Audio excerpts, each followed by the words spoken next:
नेबुलाइजेशंस या भाप देने का अमल एक बहुत आसान तरीकाकार है दवाई को फेफड़ों तक पहुंचाने के लिए।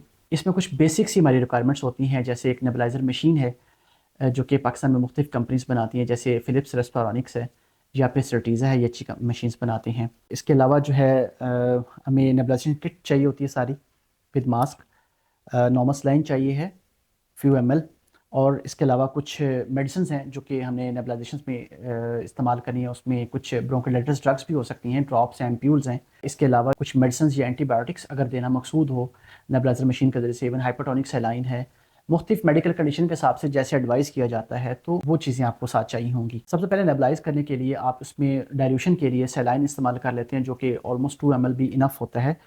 आप इसमें 2 ml सलाइन इसमें ऐड कर लेते हैं। बच्चों में मोस्ट कॉमन ड्रग या दवाई जो ब्रोंकोडायलेटर के तौर पर इस्तेमाल की जाती है वो साल्ब्यूटामोल और इप्रोट्रोपिन के ड्रॉप्स या एम्प्यूल्स हो सकते हैं, जो कि बच्चे के वज़न और उम्र के हिसाब से एडवाइस किए जाते हैं। इस तरह अडल्ट में एम्प्यूल्स आते हैं, वो कंडीशन के हिसाब से उसका दौरानिया तय किया जाता है। तो जो भी आपने मेडिसिन के अंदर ऐड करनी है तो उसमें ऐड ऑन कर सकते हैं। लेट्स से ये ड्रॉप्स हम ऐड कर लेते हैं काउंट करके, और इस तरह दूसरा अगर कोई एडवाइस किया गया है तो वो काउंट कर सकते हैं। इनको जेंटल मिक्स कर सकते हैं।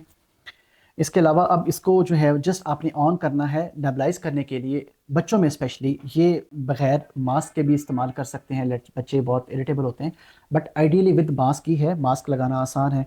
मास्क के साथ आप जो है वो अप्लाई कर सकते हैं, जिससे आपका नोज़ और ओरल कैविटी, ये नाक और मुंह, इसका अच्छी तरह कवर्ड होना चाहिए, एक सील मेंटेन कर रहा हो।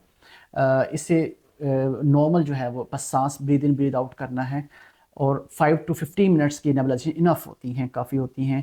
और दौरानिया जो कंडीशन के हिसाब से बताया जाता है, यूजुअली 4 to 6 आवर नेबुलाइजेशन करवाई जाती हैं, और एडल्ट्स में 6 to 8 आवर्ली हम नेबुलाइजेशन एडवाइस करते हैं। लेकिन अगर बच्चे इसकी वजह से इरिटेबल होते हैं तो आप ये इसका मास्क उतार के भी सिंपल इसके साथ बच्चे को इसके करीब कर देते, फ्यूम्स करीब कर देते, तो इसके जो भाप के फ्यूम्स हैं वो बच्चे के सांस तक चले जाते, वो इनफ हो जाता है। अभी मैं ये ऑन करूँगा, इसकी वजह से बहुत सारी आवाज़ होगी, लेकिन आप ये प्रोसेस को ज़रा समझिएगा कि इसमें से जो है वो कुछ धुआं और फ्यूम्स निकलेंगी। ये बस नाक और मुंह के करीब करना है, और बच्चे को कहना है कि वो कंफर्टेबल बैठे हो, सांस लेता रहे, that's it. 5 to 15 minutes enough होता है, काफ़ी होता है।